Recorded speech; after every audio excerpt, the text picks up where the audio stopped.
Bonjour à tous, merci de nous rejoindre. Voici les principaux titres développés dans votre édition du 19 mars. Nous célébrons ce lundi une date historique. Le 19 mars 62 marque l'entrée en vigueur du cessez-le-feu. Le chef de l'État a adressé un message à cette occasion et rappelle que cette victoire fut le couronnement d'une rude résistance de plus d'un siècle. Abdelaziz Bouteflika évoquera également la conférence nationale inclusive qui devrait se tenir dans un très proche avenir dans son message. Le cessez-le-feu entré en vigueur le 19 mars 1962 mettra fin à près de 8 ans de guerre. Une évocation historique dans notre journal et nous écouterons également des témoignages de Moudjahidine. Le vice-premier ministre des Affaires étrangères Ramtan Lamamra est en Russie. Il s'est entretenu avec son homologue russe Sergueï Lavrov. Les entretiens portaient notamment sur la situation en Algérie. Bienvenue à tous. Nous commémorons aujourd'hui le 57e anniversaire de la fête de la victoire. À cette occasion, le chef de l'État rappelle que cette victoire fut le couronnement d'une rude résistance de plus d'un siècle ayant opposé un occupant oppresseur doté de capacités militaires de renommée mondiale à un peuple désarmé mais fort d'une volonté de fer et d'une foi inébranlable en une victoire certaine.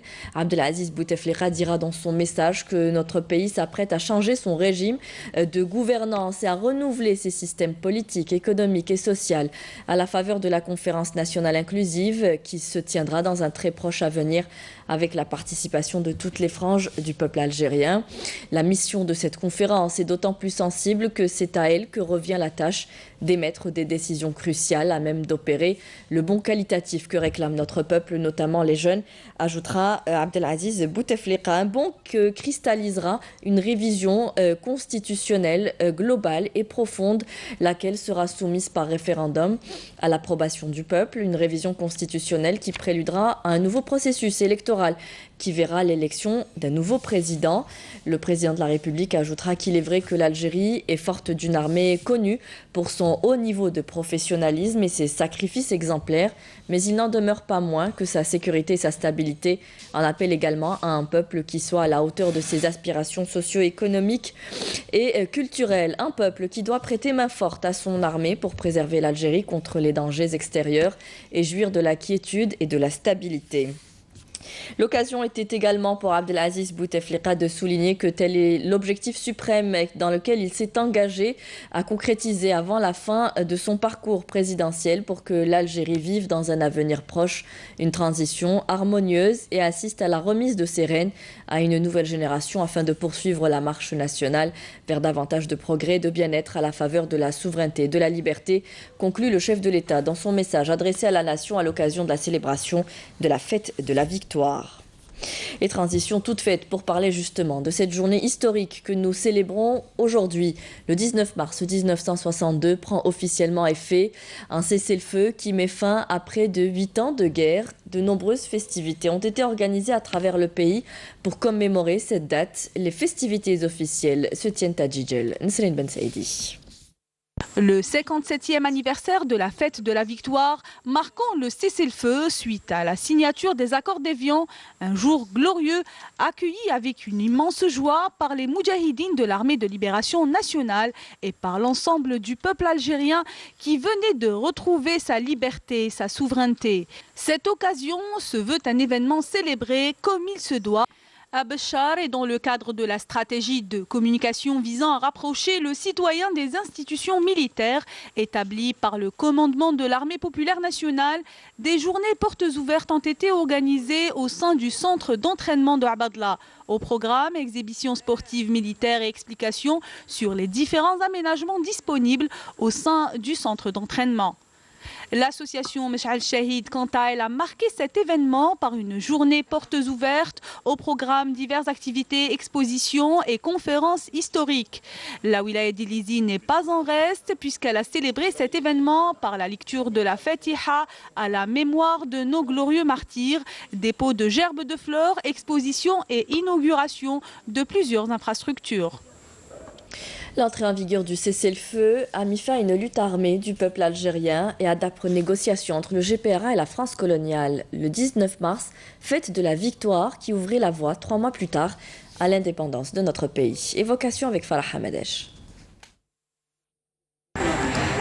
Le 19 mars 1962, marque l'entrée en vigueur du cessez-le-feu, comme stipulé dans les accords d'Évian signés la veille par la France et l'Algérie, représentés du côté algérien par le GPRA, gouvernement provisoire de la République algérienne. Un cessez-le-feu qui met fin aux opérations et à toute action armée sur l'ensemble du territoire algérien le 19 mars 1962 à 12 h. Avant d'aboutir au paragraphe des accords d'Évian, signé le 18 mars 1962, consacrant l'indépendance du pays, la délégation algérienne avait rejeté tout au long des négociations toutes les propositions présentées par la France qui hypothéqueraient sa souveraineté nationale après l'indépendance, comme en témoignait Feu Reda Malek, alors porte-parole de la délégation du gouvernement provisoire de la République algérienne. Donc du territoire, pas seulement le problème du Sahara, mais aussi le problème de Mers el-Kbir. Mers el-Kbir, il voulait que ce soit une enclave de souveraineté française, c'est-à-dire le Gibraltar français, au flanc de l'Algérie. Ça a été rejeté, bien sûr. Il voulait maintenir les bases, et surtout, ils avaient des bases nucléaires, atomiques, dans le sud. Alors, il y avait Heinecker, il y avait Reagan, il y avait le périmètre Colomb-Béchar, Amaguir, etc. C'est là que la fusée, là, ils ont fait leur bombe atomique là-bas, Reagan, et ensuite ils ont fait aussi leur fusée. Les négociations d'Évian, qui avaient débuté le 20 mai 1961 et suspendues à plusieurs reprises, ont été marquées par l'obstination de la partie française qui avançait 3 propositions rejetées par la délégation algérienne.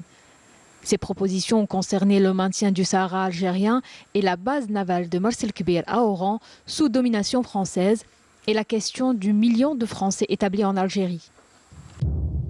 En fait, très vite, on a vu quels étaient les points qui accrochaient dans la négociation.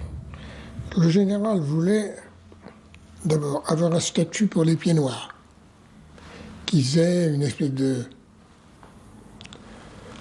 constitue une espèce de communauté avec des droits spéciaux. Donc un statut privilégié pour les pieds noirs. Il voulait d'autre part que le Sahara ne fasse pas partie de l'Algérie.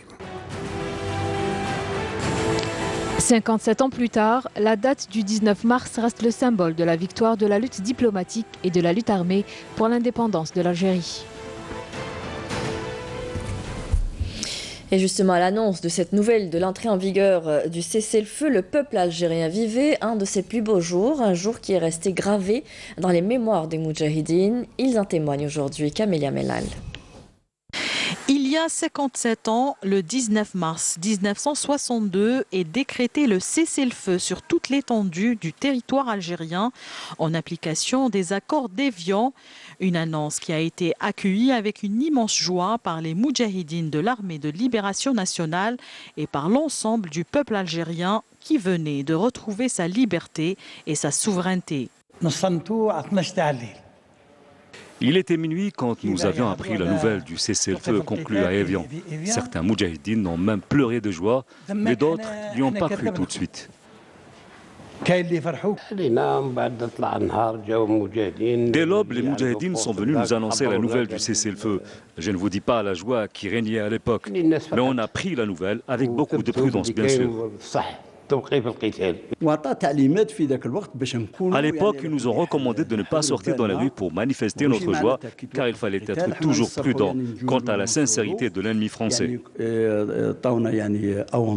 Âgé à l'époque de 25 ans, le shahid Abdelkader Wahrani, de son nom de guerre, a donné le meilleur exemple de courage, nous raconte le Moudjahid Bouchrit, en rendant à cette occasion hommage à ses compagnons d'armes.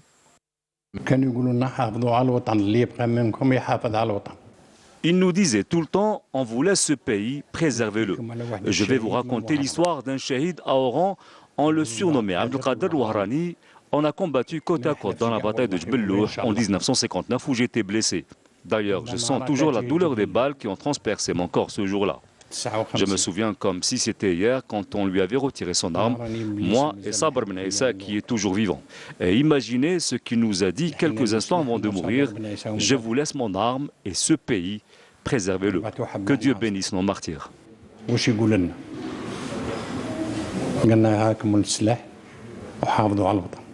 Ce témoignage poignant est la confession d'un moudjahid à propos d'une guerre menée contre une armée coloniale coupable d'un génocide et d'extermination au sens propre du terme, relatant la page écrite de lettres de sang et de noblesse d'une épopée glorieuse de la Révolution. Et je vous le disais en titre, le vice-premier ministre, ministre des Affaires étrangères, Ramtan Lamamra, s'est entretenu aujourd'hui à Moscou avec son homologue russe, Sergueï Lavrov. Ramtan Lamamra a été porteur d'un message du président de la République. Les discussions ont porté sur les relations bilatérales et les voies et moyens de les consolider. Le chef de la diplomatie algérienne a également évoqué la situation en Algérie, a rappelé par la même occasion le principe de non-ingérence dans les affaires internes d'un pays, un principe défendu par l'Algérie. De son côté, le ministre des Affaires étrangères russe a exprimé son inquiétude vis-à-vis des événements qui se déroulent dans notre pays et a affirmé que Moscou suivait la situation de près, rappelant que la Russie se positionnait contre le principe de toute ingérence dans les affaires de l'Algérie et a également exprimé sa confiance dans le peuple et les autorités algériennes pour aboutir à une solution basée sur la Constitution. Et des pluies, parfois sous forme d'averses orageuses, affecteront plusieurs wilayas de l'Est du pays à partir d'aujourd'hui jusqu'à demain mercredi, selon un bulletin météo spécial émis par les services de l'Office national de la météorologie. Ce BMS concerne les wilayas de Batna, Khanchla, Tébessa, Biskra et le nord d'El Oued, avec des cumuls pouvant atteindre ou dépasser les 30 mm, et ce, à partir de ce mardi 18h jusqu'à demain mercredi 9h. Des rafales de vent sous orage sont également prévues. Et à prévoir également des chutes de neige qui affecteront les reliefs de l'Est du pays et qui dépasseront les 1000 mètres d'altitude à partir de ce soir. C'est ce qu'indique toujours un BMS. Les wilayas concernés sont Batna, Khanchla, Tébessa et Oum El Bouaghi, dont la validité de ce BMS s'étalera à partir de ce mardi à 18h jusqu'à demain 9h, ajoutant que l'épaisseur des neiges cumulées atteindra ou dépassera localement les 30 mm. 15 000 quintaux d'ail ont été déstockés depuis la mi-février, une opération qui a permis de stabiliser le marché et d'éviter l'envolée des prix comme c'était le cas l'an dernier. D'ailleurs, le prix de l'ail reste accessible et disponible à Mel Messaïd. Le déstockage de l'ail, un produit de large consommation, est un mécanisme qui permet de réguler le marché et assurer sa disponibilité. Nous avons commencé le déstockage le 15 février. Nous avons déstocké plus de 15 000 quintaux. L'opération se poursuit jusqu'au mois d'avril. Et depuis le début de l'opération, le marché a connu une grande stabilité après avoir connu une hausse pour atteindre les 1000 dinars le kilo l'année dernière. Cette année, il est à hauteur de 300 dinars en plus d'être disponible et de très bonne qualité. Pour rappel, le stockage de l'ail a eu lieu en parallèle avec l'opération de collecte. Cette année, le prix de l'ail est très raisonnable, contrairement aux prévisions et comparé aux années précédentes, car à cette période de l'année, généralement, il est très haut. À ce jour, nous avons déstocké près de 700 tonnes que nous avons mis sur le marché et l'opération continue. Cette opération de déstockage semble donc donner ses fruits. L'ail est disponible et à des prix raisonnables. L'unité de production de papier de Tougourt produit pour près de 70 tonnes de papier par jour. Elle est la seule à activer dans ce domaine au sud du pays. Naïma Chekchek. Des déchets de tout type de papier constituant une très bonne matière première pour cette unité de production de papier carton et de papier emballage qui produit à raison de 75% de ses capacités. Nous récupérons du carton de toutes les wilayas du pays. Nous procédons à son nettoyage, puis à son recyclage sous forme de rouleaux de papier fin et de papier carton.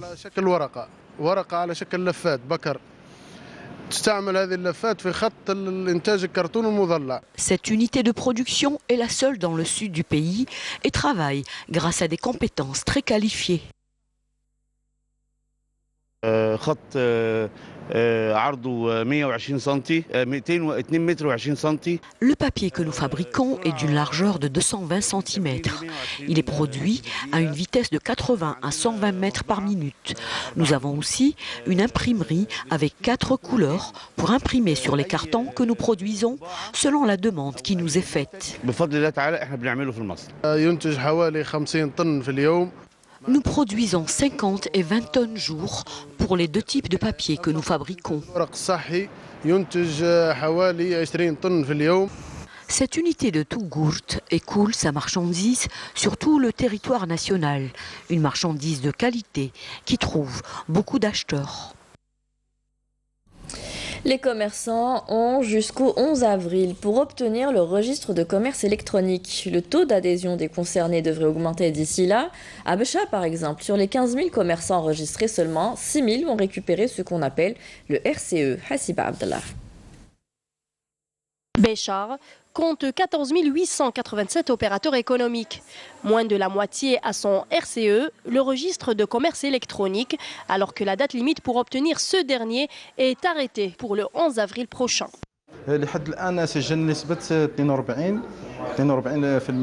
À ce jour, nous avons enregistré un taux de 42%, ce qui est très faible par rapport au nombre important des registres de commerce dans la wilaya. Le code électronique permet de réduire les possibilités de fraude et de faciliter les opérations de contrôle.